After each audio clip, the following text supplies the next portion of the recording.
Good morning dear students. सभी 10th class के विद्यार्थी ध्यानपूर्वक सुनेंगे। कल जो टॉपिक नोट कराए थे उससे आगे के टॉपिक सभी बच्चे ध्यान से सुनेंगे और अपनी नोटबुक में नोट करेंगे। जोल्वेराइन 1834 ईस्वी में प्रशा की पहली एक शुल्क संघ जोल्वेराइन स्थापित किया गया। इस संघ ने अपराधों को समाप्त कर दिया और मुद्राओं की संख्या 2 कर दी। पहला मुद्रा कितनी थी? 1 थी। ठीक है, ये एक यूनिट, ये संघ है।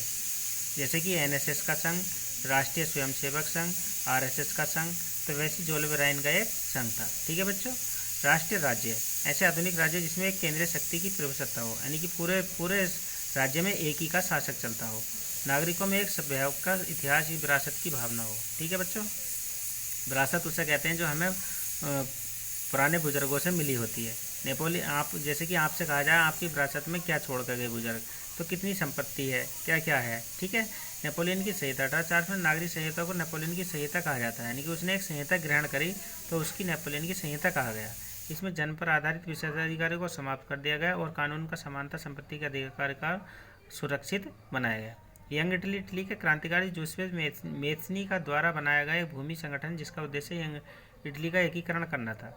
तो एकीकरण का मतलब एक कानून बनाया जूसेफ मेज़नी ने, तो उसे यंग इटली नाम दिया गया। ठीक है बच्चों।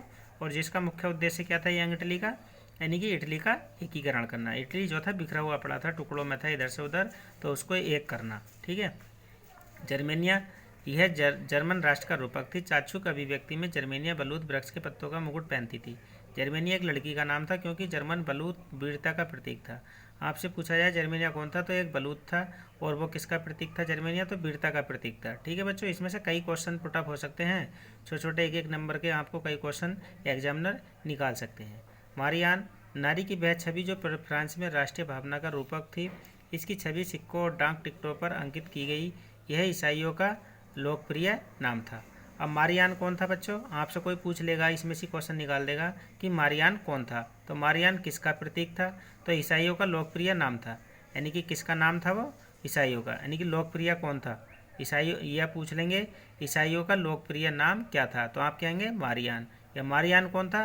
तो यानी कि ईसाइयों का लोकप्रिय नाम था। ठीक है बच्चों। इसमें से कई सारे क्वेश्चन पुट अप हो जाएंगे। नेक्स्ट है क्रांति, विद्रोह या विप्लव। अचानक से प्रकट होने वाली घटना जिसके द्वारा सरकार शासन में परिवर्तन लाया जाता है, वह आमतौर पर गैरकानूनी या शक्ति प्रदर्शन के रूप में होती है। ठीक है बच्चों। तो क्रांति, विद्रोह या विप्लव कहते हैं उसको।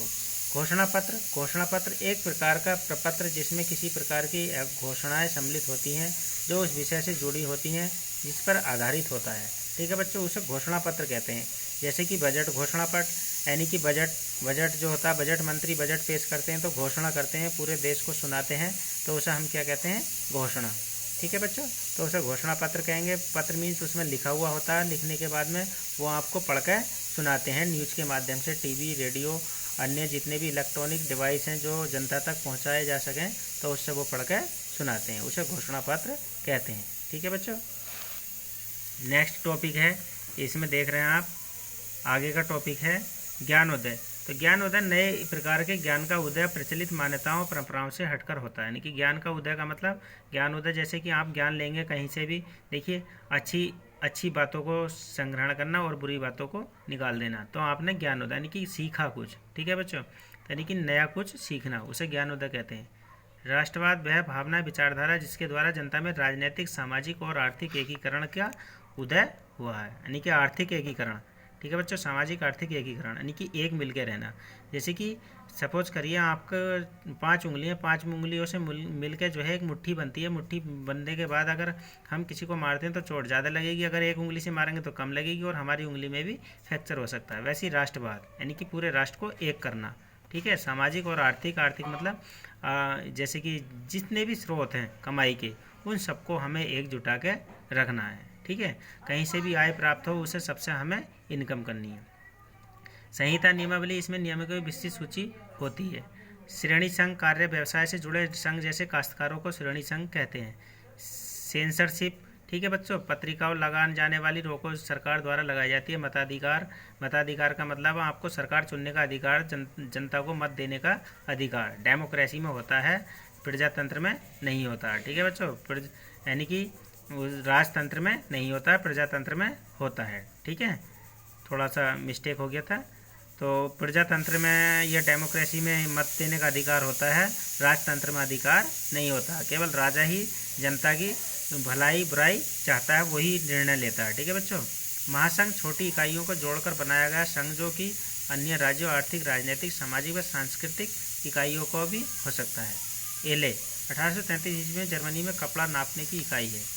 भूमिगत के नीचे छिपकर बनाए गए कमरे, कार्यालय स्थापित उदारवादी छिपने के स्थान को कार्यालय को स्थान होते हैं, उनसे भूमिगत कहते हैं। मध्यम वर्ग यानी कि जो अमीर लोगों के और गरीब लोगों के बीच में होते हैं उसे मध्यम वर्ग कहते हैं। मयार, हंगरी में सामंतों को मयार कहा जाता है। अब आपसे पूछा जाएगा मयार, मयार क्या है? तो हंगरी एक देश का नाम है, उसमें सामंत होते हैं, तो उनको हम क्या कहते हैं? मयार। तो ये छोटे छोटे क्वेश्चन है, आपको सबको नोट करने हैं और याद करने हैं अपनी नोटबुक में। ठीक है। जिसको कोई टॉपिक क्वेश्चन समझ में नहीं आता है तो वो मुझे व्हाट्सएप के द्वारा, यूट्यूब के द्वारा कमेंट करके मुझसे पूछ सकता है, या मुझे यूट्यूब पे अपना मैसेज भेज सकता है। ठीक है बच्चों। और यूट्यूब पे भी मैं अपना ये वीडियो डाल रहा हूँ, अपलोड कर रहा हूँ, उसमें आप सब्सक्राइब कर लेंगे ताकि, और बेल आइकन बटन दबा लेंगे। ठीक है। उससे आपको सारी वीडियो अपडेट मिलती रहेंगी आपके फ़ोन पर। Okay, thank you.